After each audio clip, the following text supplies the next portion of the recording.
تو اس کو جب یہ کراچی کو دارالحکومت بنا دیا تو سندھ مسلم اسٹوڈنٹ جو ہے وہ فیڈریشن جو ہے وہ اس کے لیے احتجاج میں سب سے آگے تھی، اور یہی سب سے بڑا مسئلہ بنا۔ اگرچہ ہم نے پہلے ذکر کیا تھا کہ زبان بھی ایک مسئلہ سندھ میں بھی بنی تھی، کیونکہ دو ہی زبانیں تھیں، بنگالی اور سندھی، جو بڑی ایڈوانس زبانیں تھیں جب پاکستان آزاد ہوا، جن کا اپنا اسکرپٹ تھا، اپنے سرکاری زبانیں تھیں، اور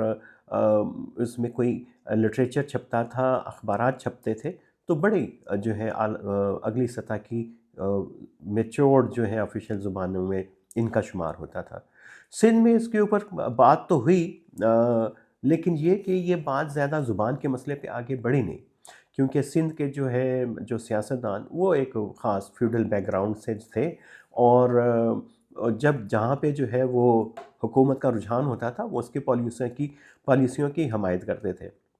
یہ ایسے ہی ہے جیسے ہم نے ڈھاکہ کے جو نوابین اور اشرافیہ کی بات کی تھی کہ خواجہ ناظم الدین ہیں، ان کے خاندان کو تو وہ بولتے ہی اردو تھے، ان کو بنگلو میں بات کرنا جو ہے بہت مشکل پیش آتی تھی۔ اور میں آپ کو ایک اور مزے کی یہ بات یہ بتائیں کہ جب یہ زبان کا مسئلہ بن رہا تھا تو پاکستان کے جو وزیر تعلیم تھے فضل الرحمان صاحب، ان کا تعلق مشرقی پاکستان سے تھا، اور انہوں نے کہا کہ یہ زبان کا جو مسئلہ ہے اس کو ختم کرنے کا ایک ہی ہے کہ پاکستان کی سرکاری زبان عربی بنا دی جائے۔ سبحان اللہ، یہ اس وقت کے پہلے ہمارے وزیر تعلیم کے جو ہے خیالات عالیہ تھے، اور جنہوں نے پاکستان کی پہلی تعلیمی پالیسی بھی بنائی، اور وہی تعلیمی پالیسی جو ہے پاکستان کی تعلیمی نظام کی بنیادوں میں بیٹھی ہوئی ہے، بلکہ سماجی ساخت کے اندر بیٹھی ہوئی ہے، جس کا خمیازہ ہم آج تک بھگت رہے ہیں، اور پاکستان میں کئی طرح کے نظام تعلیم ہیں، اور وہ اس قابل یہ بھی نہیں ہے کہ وہ ایسا ہیومن ریسورس پیدا کر سکے جو کمپیٹیبل ہو دنیا میں کی بہترین سکلز کے مقابلے میں، اور اس کے ایک نوجوان کے اندر احساس تفاخر جو ہے اور نیشنلزم جو ہے، کوہیژن ہے سوسائٹی کے ساتھ کریٹ کر سکیں۔ ایک اس کا ساکشانہ ظاہر ہے کہ تعلیمی پالیسی بھی تھی، اور پاکستان بننے کے بعد کے سیاسی حالات بھی تھے،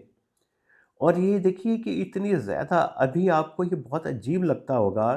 کہ آج 2025 میں بیٹھے ہوئے ہم یہ بات کر رہے ہیں،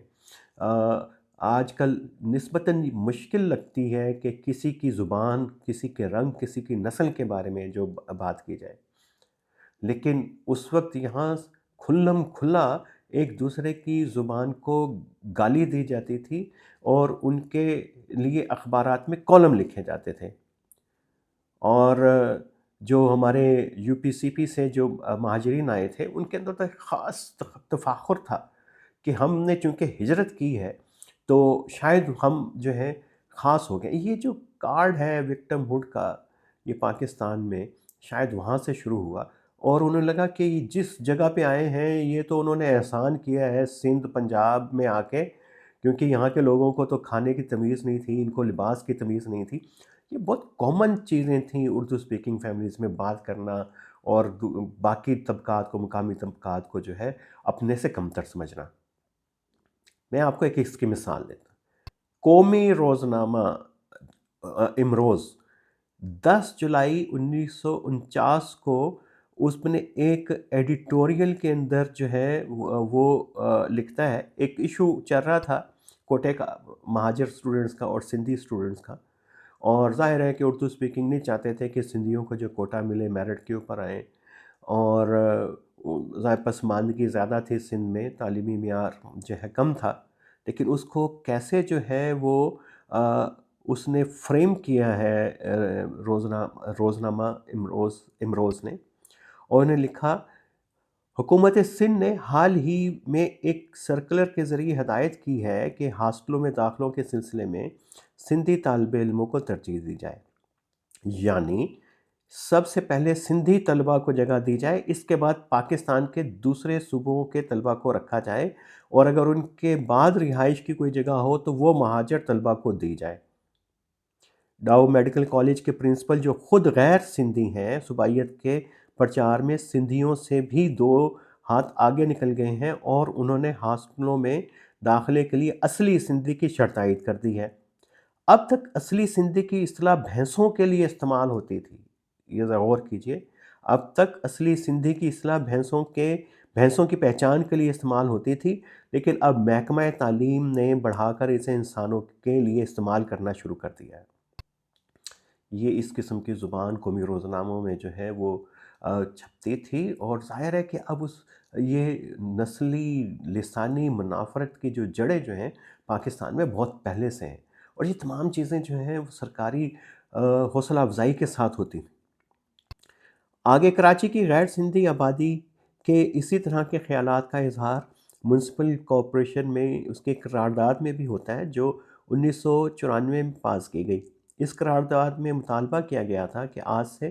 میونسپیلٹی کا سارا کام اردو میں ہوگا۔ یہ قرارداد اس دور میں پاس کی گئی جب کارپوریشن کے ملازمین کی اکثریت اردو زبان سے بخوبی واقف نہیں تھی۔ تو یہ دیکھیے کہ کس قسم کا ہم نے پاکستان بنانے کے بعد جو ہماری قوت ہونی چاہیے تھی، ڈائیورسٹی، مختلف بیک گراؤنڈ، ہماری مختلف زبانیں، اس میں ہم نے اس کو بجائے کہ اپنی قوت بنانے کے بجائے، اور اس کو ہم نے جو ہے آپس میں نفرتیں اور تفریق پیدا کرنے کے لیے، ایک دوسرے کے سبقت لے جانے کے لیے، ایک دوسرے سے اپنے آپ کو برتر ثابت کرنے کے لیے ان کا استعمال ہم نے شروع کر دیا۔ چلیے، یہ تو ایک بیک گراؤنڈ ہے جو طلبہ سیاست کے اوپر بہت برے طریقے سے اثر انداز ہوا تھا۔ اب کراچی میں جو ہے وہ طلبہ کی پہلی تحریک جو ہے وہ چلی 1953 میں، اور ظاہر ہے کہ یہ مسئلہ بھی جو ہے وہ جڑا ہوا تھا، نیا نیا بڑا شہر دارالحکومت تھا، آبادی تیزی سے بڑھنا شروع ہوئی، ایک مڈل کلاس گرو کر رہی تھی، ان کے بڑے شدید معاشی مسائل تھے، جو ٹیکسز جو ہیں محاصل ہیں ان کی تعداد کم تھی، اور ظاہر ہے کہ اس قسم کے ایک سماجی تفریق کے ماحول کے اندر، تو جب پوری دنیا کے اندر جو ہے دو طرح کے سیاسی رجحان چل رہے تھے، ظاہر ہے کمیونزم کے زیر اثر تھے اور ایک کیپٹلزم کے زیر اثر تھے، اور جو پاکستان جیسے ملک ہیں ان کی ہماری مذہبی اشرافیہ، سیاسی اشرافیہ، اس کو اپنے مفاد جو ہیں وہ زیادہ کیپٹلزم کے اندر سکیور نظر آتے تھے۔ ریاست کا سٹرکچر جو اس طریقے سے بن رہا تھا، اس لیے ہم امریکہ کے ساتھ کیمپ میں گئے تھے، سیٹو کو اور سینٹو کو ہم نے جوائن کیا تھا، لیکن چونکہ مڈل کلاس جو ہے، خاص طور پہ نوجوان، وہ دیکھتا ہے کہ یہ نظام، یہ نظریہ، یہ آرگومنٹ مجھے سپورٹ نہیں کر رہا، میرے مسائل کو حل نہیں کر رہا، تو ظاہر ہے کہ اس نے جو ہے متبادل ایک جو اس وقت کا سیاسی رجحان ہوتا ہے سماجی، وہ اس کو زیادہ اٹریکٹ کرتا ہے۔ تو یہ کراچی کے اندر ہوا، اور وہاں پہ جو پبلک سیکٹر کے کالجز میں، یونیورسٹیز کے اندر لیفٹ نے جو ہے وہ سر اٹھانا شروع کیا، اور ہمیں پتہ ہے کہ اس پاکستان میں تو یہ چل نہیں رہا تھا۔ تو ایک بڑا نیچرل طریقہ پروسیس اس کے اندر ہوا، اور مسئلہ بھی ظاہر ہے کہ وہ مڈل کلاس ہوا، فیسوں کے مسئلے کے اوپر جو ہے وہ مسائل شروع ہوئے۔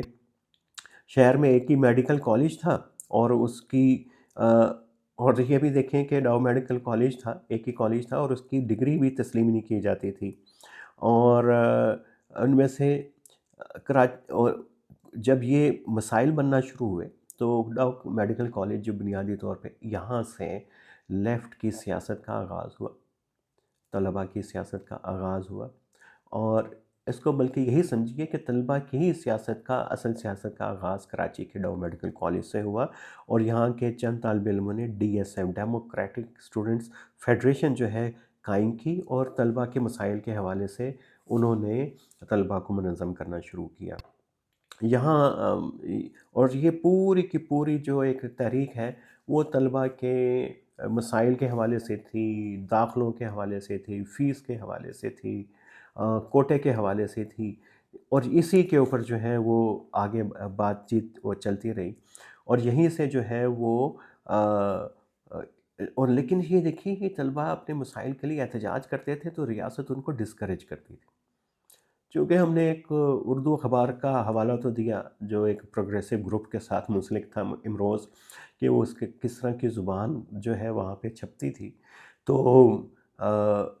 اب روزنامہ ڈان کی بھی بات سن لیجئے کہ وہ بھی کس طریقے سے اس وقت کتنا با اثر اخبار تھا، اور ریاست کے ساتھ کتنا جڑا ہوا تھا۔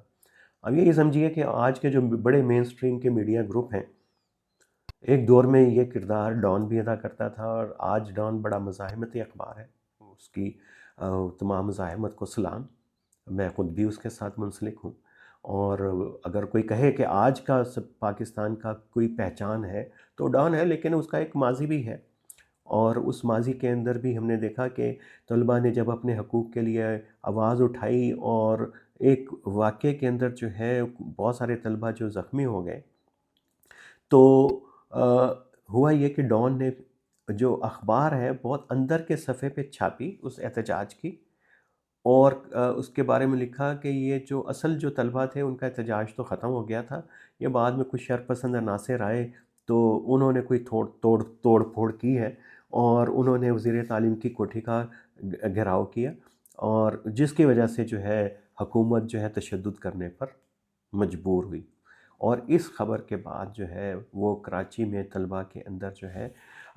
ایک اشتعال پھیل گیا، اس سے پہلے سے ہی اشتعال تھا، اور ایک پوری وائلنٹ جو ہے وائلنس کے ذریعے طلباء کی آواز کو دبانے کی کوشش کی گئی۔ اور اس دور میں تو چونکہ ایک اظہار انقلابی لیفٹ کے جو لوگ ہیں، ایک ان کا طریقہ اظہار جو ہے ادب شاعری جو ہے وہ بھی تھا، تو بڑے بڑے پھر جو لیفٹ کی طرف سے چھپنے والے اخبار تھے اس تشدد کے اوپر طلباء کی طرف سے، طلباء کے اوپر جو ہے وہ ایک کئی نظمیں چھپیں۔ اس کا ایک میں شعر سنا دوں: سجا گیا ہے وطن کے اداس چہرے کو، لہو جو قوم کی پلکوں میں جھلملاتا تھا۔ تو یہ ہم نے تھوڑا سا پس منظر بتایا کہ کراچی میں جو ہے وہ کس طریقے سے ایک تو طلباء کی تنظیم جو ہے ڈی ایس ایف شروع ہوئی، اور ڈی ایس ایف کے ساتھ جب انہوں نے اپنے مطالبات طلباء کی فیسوں کے مسئلے پہ احتجاج شروع کیا، تو اس وقت تو وہاں کی اسلامی تنظیمیں بھی، جماعت اسلامی بھی، اس سے منسلک گروہ بھی جو ہیں وہ ساتھ تھے اس میں، لیکن حکومت یہ سمجھتی تھی کہ یہ جو لیفٹ کی تنظیمیں ہیں جو اپنے آپ کو کمیونسٹوں کے ساتھ، سوشلسٹوں کے ساتھ جو ہے ان کی قربت دکھاتی ہیں، وہ ان کے حکومت کے زیر تاب ہمیشہ سے رہی ہیں۔ اور آپ کے علم میں ہوگا راول پنڈی سازش کے اس کے بعد حکومت نے 1954 میں اس پر پابندی لگا دی تھی، تو اس کا جو ایک اسٹوڈنٹ ونگ ہے وہ اے پی ایس او، اس کو بھی غیر قانونی قرار دے دیا گیا تھا۔ یہ وہی سال تھا، ایک بڑی دلچسپ بات ہے جس کے ہم طرف ذکر کر رہے ہیں کہ پاکستان کی جو انسلاق ہوا سیاسی گلوبل پولیٹکس کے اندر امریکہ کے ساتھ ہوا، اس سیٹوس اور بغداد پیکٹ جسے بعد میں سینٹو کا نام دیا گیا، اس میں شامل ہونے کا اعلان کیا تھا۔ تو یہ سارے معاملات چل رہے تھے، اور چین جو ہے وجود میں آ چکا ہوا تھا، امریکہ پریشان تھا کہ سوویت یونین کے اثرات جو بڑھ رہے ہیں، ایران میں جو ہے ڈاکٹر مصدق کی حکومت آ چکی تھی، اس نے اینگلو پرشین آئل کمپنی کے کاروبار کو تحویل میں لے لیا تھا۔ یہ ایک بڑا تاریخی دلچسپ واقعہ ہے، اس کے اوپر ہم کبھی اس پہ ضرور اس کے اوپر بات کریں گے۔ پھر نہر سویز کا مسئلہ تھا، یہ تمام جو چیزیں چل رہی تھیں اس دور میں، اور طلباء ان مسائل کے اوپر کا گہرا شعور رکھتے تھے اور آواز بلند کرتے تھے، اور اسی طرح کے یہ جو عالمی مسائل کے اوپر جو ان کی احتجاجی تحریکیں ہیں، انہوں نے ہی اصل میں طلباء سیاست کے لیے ہی نہیں بلکہ پاکستان کے سیاسی عمل کو بھی آگے بڑھانے میں بڑا اہم کردار ادا کیا تھا۔ جب یہ کمیونسٹ پارٹی کے اسٹوڈنٹ ونگ کے اوپر پابندی لگ گئی، تو اس کے بعد جو ہے کراچی کے اندر طلباء تو تھے، وہ انہوں نے نہر سویز والا جو واقعہ قبضے کا جو واقعہ ہوا، تو اس کے بعد جو ہے کراچی میں بھی احتجاج شروع ہوا،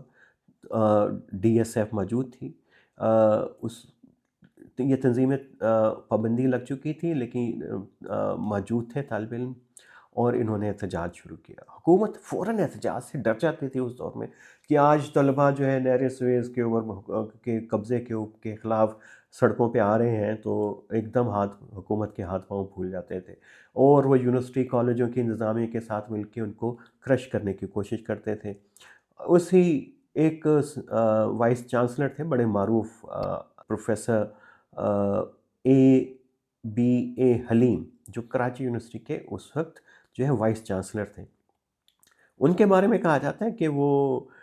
علی گڑھ میں تھے، علی گڑھ میں ہی مسلم اسٹوڈنٹ کی فیڈریشن کی سرپرستی کے دوران ان کے تعلقات مسلم لیگ کی قیادت سے ہو گئے تھے۔ جب تقسیم کے بعد ادھر آئے تو اس اثر و رسوخ کی وجہ سے ان کو وائس چانسلر ہی مل گئی۔ جب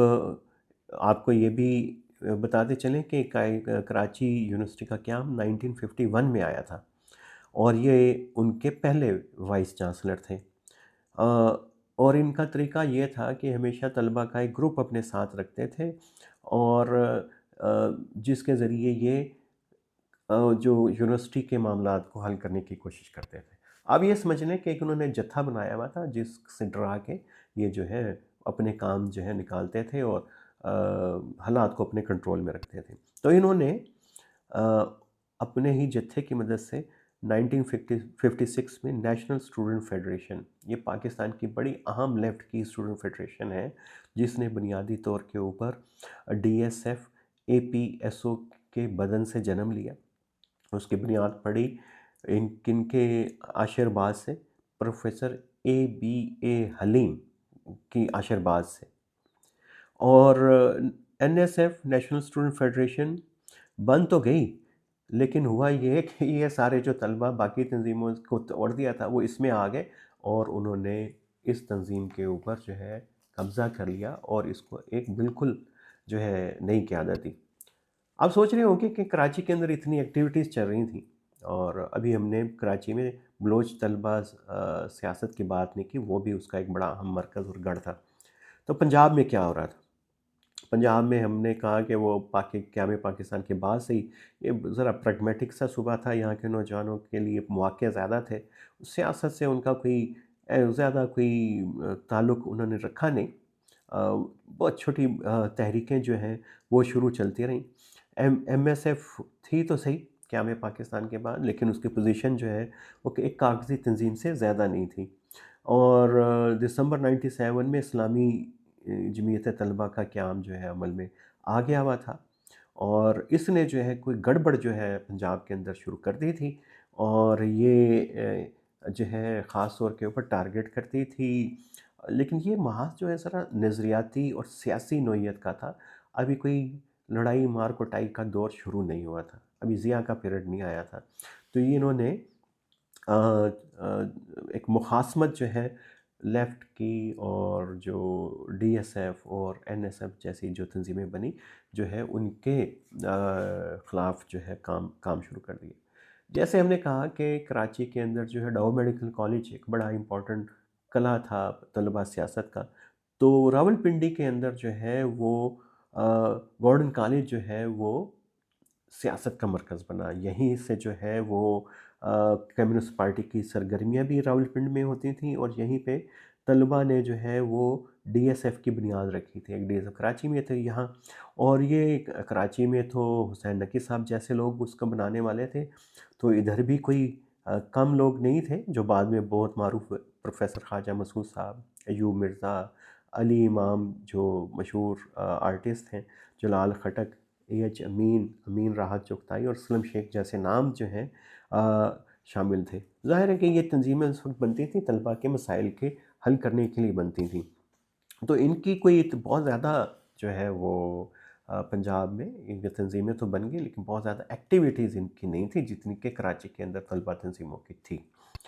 اب آ جاتا ہے جی ایوب کا دور، اور یہ ایک وہ دور ہے جو بڑا پاکستان کی سیاسی تاریخ کے حوالے سے ایک بڑا سیاہ دور ہے، جہاں پہ ایسے قوانین ایبڈو جیسے قوانین بنائے گئے، سیاسی سرگرمیوں پہ پابندی لگائی گئی، اور